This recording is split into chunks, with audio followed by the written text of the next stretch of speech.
RRR. RRRలో నాకు తెలిసి ఆ ఇంటర్వెల్ షాట్కి స్పెల్ బౌండ్ కానీ ఆడియన్ అంటూ ఉండడు. సో ఫస్ట్ అంటే టైగర్ వచ్చే మొత్తం జంతువులన్నీ ఒకసారిగా దూకే షాట్ అనేది అసలు ఎవరు ఎక్స్పెక్ట్ చేయరు కూడా. అబ్సల్యూట్లీ. సో ఫస్ట్ రాజమౌళి గారు ఆ షాట్ చెప్పినప్పుడు మీకేమనిపించింది? అంటే రాజమౌళితో అప్పటికి చాలా సినిమాలు చేశాను కాబట్టి ఓహో ఇంకో ఛాలెంజ్ అన్నట్టు అనిపించింది. అదే వేరేలో ఏంటో ఎలా తీయాలి ఇది అలా అనిపించింది. అంటే రాజమౌళిది ఏంటంటే అది ఏది చేసినా ఎలా తీయాలని సొల్యూషన్ కూడా ఉంటుంది. సో అందువల్ల లైక్ వావ్ అన్నట్టు definitely it's a wow shot. So immediately ఏంటంటే okay like okay this now new challenge we have to do it అన్నట్టు ఒక ఫీలింగ్ అండి. So one good thing about Rajamouli ఏంటంటే ఎవ్రీ టైం ఒక విజువల్ తీసుకుంటారండి. ఈ విజువల్ ఆ సీన్ అంతా ఆ ఇమేజ్కి డ్రైవ్ చేస్తారండి.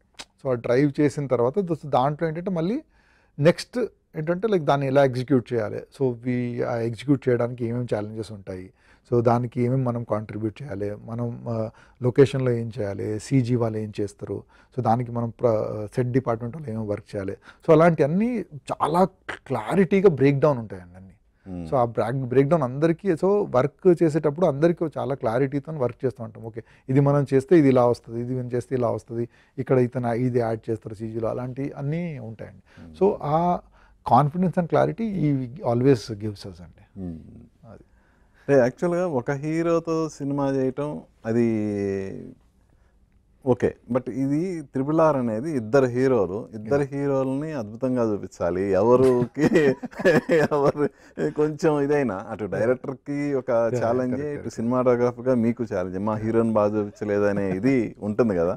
సో ఆ ఛాలెంజ్ని ఎలా అంటే like both of them are great అండి, దాంట్లో డౌట్ లేదు. సో నాకేంటంటే more than the stars I look at the character అండి. అంటే లైక్ సో దానివల్ల ఏంటంటే అది కొద్దిగా ఆ ప్రాబ్లం కొద్దిగా సాల్వ్ అయిపోద్దండి. అంటే మనం క్యారెక్టర్ని కరెక్ట్గా చూపించగలిగితే సో అది ఆడియన్స్ ఆల్సో విల్ ఫర్గివ్ అస్. అంటే ఇంకా ఆ గ్లామర్ ఎలిమెంట్కి వెళ్ళిపోరండి. సో క్యారెక్టర్ కరెక్ట్ ఉన్నాడా లేదా అంటే మనం అది చూపిస్తే అండి. సో లైక్ సో అది క్యారెక్టర్ కరెక్ట్ ఉంటే హీరో బాగానే ఉన్నాడు కదా అన్న ఫీలింగ్ వస్తుంది. అంటే అక్కడ మీరు బాగా చూపించాడా బాగా చూపించలేదన్న ఆ క్వశ్చన్ అరైజ్ అవుతుందండి.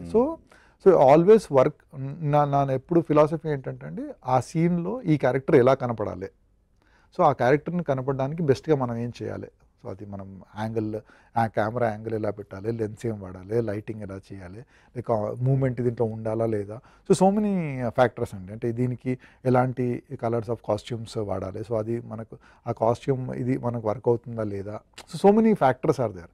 సో అవన్నీ టిక్ చేసుకుంటే అండి లైక్ సో మనం క్యారెక్టర్ కరెక్ట్ చూపించగలిగితే so these kind of questions will not arise అండి. So my thing was always that. So ఏ సినిమా చేసినా ఎప్పుడైనా కూడా అండి like I always think from the cinemas పర్స్పెక్టివ్తో ఆలోచిస్తానండి. సో కొన్నిసార్లు కొన్ని షార్ట్స్ ఉంటాయండి, దట్ ఈస్ హీరోయిక్ షార్ట్స్. ఆ టైంలో హీరో వాట్ ఎవర్ అతను విశ్వరూపం చూపించాలి అలాంటి షాట్లో. సో అలాంటి షాట్లో వీ హ్యావ్ టు, సో ఆ షార్ట్ పర్పస్ అది కాబట్టి so we tend to do. So దాంట్లో ఎంత ఎన్హాన్స్ చేయాలి, ఎంత గ్లామరైజ్ గాను, ఎంత సూపర్ స్టార్డము లేకుంటే వాట్ ఎవర్ అది కనపడాలంటే we try to do it అండి.